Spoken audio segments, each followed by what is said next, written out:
Hello, and welcome to this podcast brought to you by the British. Ecotourism by Linda Baxter. Imagine the scene. You're sitting in the hot sunshine beside the swimming pool of your international luxury hotel, drinking your imported gin and tonic. In front of you is the beach, reserved for hotel guests with motorboats for hire. Behind you is an 18-hole golf course, which was cleared from the native forest and is kept green by hundreds of water sprinklers. Around the hotel are familiar international restaurant chains and the same shops that you have at home. You've seen some local people. Some of them sell local handicrafts outside the hotel. You bought a small wooden statue and after arguing for half an hour, you only paid a quarter of what the man was asking. Really cheap. Is this your idea of heaven, or would you prefer something different? Nowadays, many of us try to live in a way that will damage the environment as little as possible. We recycle our newspapers and bottles, we take public transport to get to work, we try to buy locally produced fruit and vegetables, and we stopped using aerosol sprays years ago. And we want to take these attitudes on holiday with us.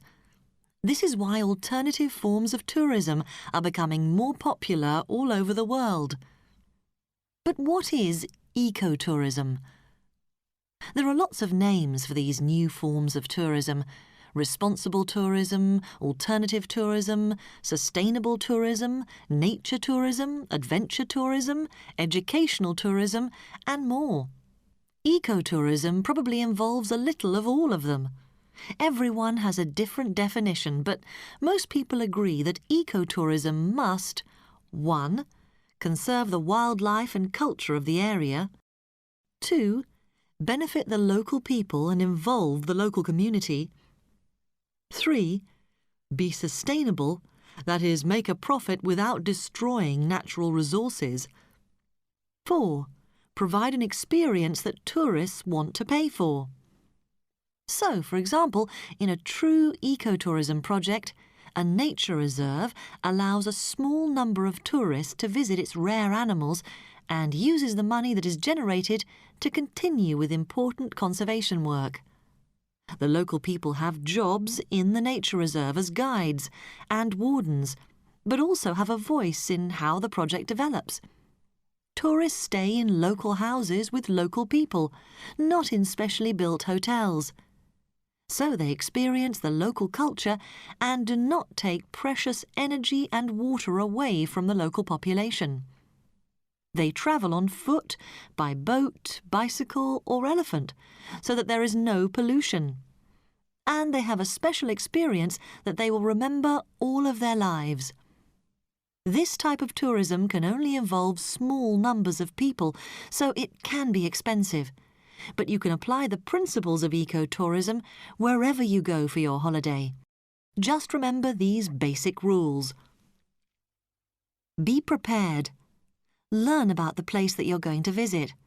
Find out about its culture and history. Learn a little of the native language, at least basics like please, thank you, and good morning. Think of your holiday as an opportunity to learn something. Have respect for local culture. Wear clothes that will not offend people. Always ask permission before you take a photograph. Remember that you are a visitor. Don't waste resources. If the area doesn't have much water, don't take 2 showers every day. Remember the phrase, leave nothing behind you except footprints and take nothing away except photographs. Take as much care of the places that you visit as you take of your own home. Don't buy souvenirs made from endangered animals or plants. Walk or use other non-polluting forms of transport whenever you can. Be flexible and keep a sense of humour when things go wrong. Stay in local hotels and eat in local restaurants. Buy local products whenever possible and pay a fair price for what you buy. Choose your holiday carefully. Don't be afraid to ask the holiday company about what they do that is eco. Remember that eco is very fashionable today, and a lot of holidays that are advertised as ecotourism are not much better than traditional tourism. But before you get too enthusiastic, think about how you're going to get to your dream eco-paradise. Flying is one of the biggest man-made sources of carbon dioxide in the atmosphere. Friends of the Earth say that one return flight from London to Miami puts as much carbon dioxide into the atmosphere as the average British car driver produces in a year. So don't forget that you don't have to fly to exotic locations for your eco-holiday. There are probably places of natural beauty and interest in your own country that you've never visited. We hope you've enjoyed this podcast.